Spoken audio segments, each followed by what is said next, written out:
Durante toda la vida del Señor Jesucristo aquí en la tierra, actuó de tal manera que los que tenían ojos para ver pudieron identificar las señales que le autenticaban como el Mesías prometido, Dios en la tierra. Pero algo que realmente nos impacta de una manera tan especial es que Él no solamente se mostró como Dios en medio de las diversas situaciones durante su ministerio terrenal, sino como vimos antes, aún en el momento en el que Él fue detenido, ¿verdad? En aquel huerto, Él mantuvo el control porque Él es el Señor. Ellos no lo tomaron, Él fue quien se puso a su disposición. Pero algo que aún me maravilla más es ver que el Señor Jesucristo, el Hijo de Dios, aquí en la tierra, también es Señor de la muerte. La palabra de Dios nos dice por medio del apóstol Pablo, cuando está hablando a los corintios, que el último enemigo que será derrotado será la muerte. Pero ese lenguaje de cosas que van a ocurrir en el futuro, cosas que ya han ocurrido, tiene que ver con el tiempo precisamente entre la primera y la segunda venida del Señor Jesucristo. Es el ya, pero aún no. Realmente la muerte fue vencida.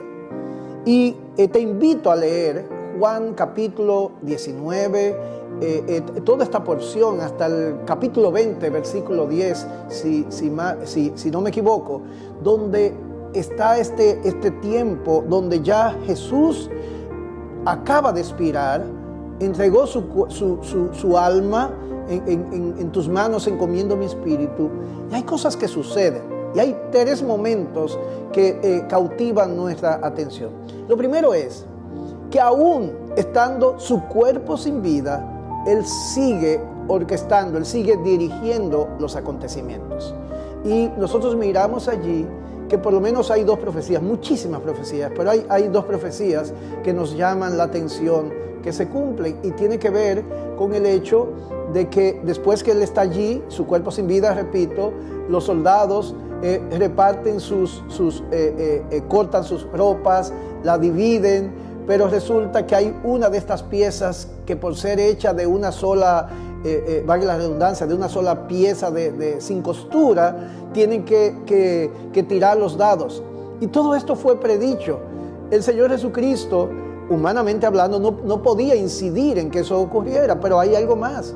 Resulta que normalmente los que eran sometidos a esta muerte de la cruz duraban días sobre el madero, porque la idea era que fuera una muerte tormentosa, dolorosa y lenta, donde ellos tenían que hacer un esfuerzo sobrehumano en empujar, empinarse, ¿verdad? En la cruz para no ser asfixiados. Pero el día sábado que seguía, resulta que era un día muy especial porque era el sábado después de la Pascua y era un sábado solemne. Por lo tanto, si llegaban unos minutos más, porque era viernes, recordemos que para los judíos el sábado iniciaba la puesta del sol.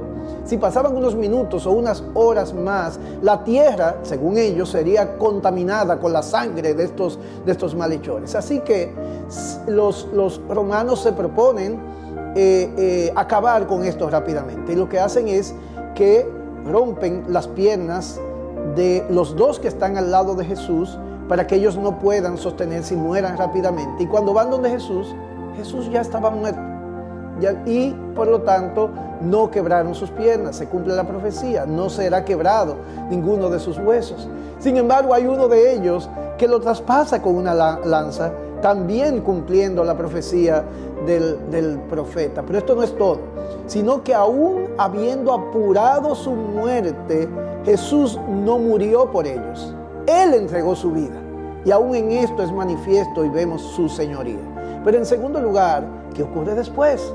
Recordemos, la profecía dice que Él murió entre malhechores, ¿verdad? Su muerte fue contada con estas personas malvadas, pero que iba a ser contado como un rico entre los ricos. Y resulta que ahí aparecen dos figuras, Nicodemo y aparece José de Arimatea. Y de repente ellos toman el control y tienen una tumba cerca. Otro de los evangelistas nos dice que la tumba pertenecía a José de Arimatea y ellos le toman y se cumple la profecía también en ese segundo momento que es su sepultura. Y quiero llamar la atención sobre estos dos personajes. Quienes debieron estar haciendo esto, preocupados por esto, eran sus discípulos directos. Todos habían huido. Y a veces nosotros tenemos un plan de quién debe encargarse de las cosas, pero cuando parecía que nadie lo iba a hacer, de repente un individuo que fue donde Jesús en Juan capítulo 3, cuando todavía era oscuro por temor, y José de Arimatea, que el mismo pasaje de Juan dice que él era un discípulo de Jesús, pero que temía a los judíos, los dos temerosos se armaron de valor e hicieron algo que le pudo costar bastante. Sin embargo, Dios movió sus corazones para que aún en su sepultura el cuerpo de Cristo fuera honrado. Y Él es Señor también en este segundo momento.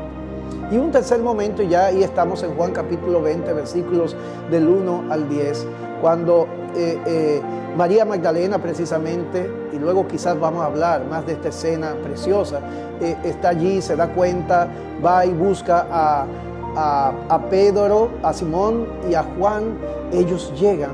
Hay un detalle impresionante. Estos tres personajes, sobre todo Juan y Pedro, se vuelven testigos de la resurrección. Ese es el tercer momento. Pero testigos que miraron la vestimenta con que había sido cubierto Jesús, pero lo que correspondía a su cabeza estaba colocado en un lugar. La única explicación es: nadie se lo quitó, sino que su cuerpo traspasó las vestiduras. Ese detalle fue contundente y dice específicamente que Juan creyó. Ese fue el momento en el cual realmente ellos pudieron levantarse diciendo: el Señor resucitó. Faltaba mucho en esta historia, pero quería llamar la atención sobre esto. Aún no nos extraña que Jesús fuera el Señor en su ministerio, pero que aún en un momento en el cual parecería que no tenemos control absoluto, porque la muerte es el fin de la vida misma, Él, que es Dios, es Señor de señores, Señor de la muerte. Alabado sea nuestro Dios y Señor Jesucristo. Gracias.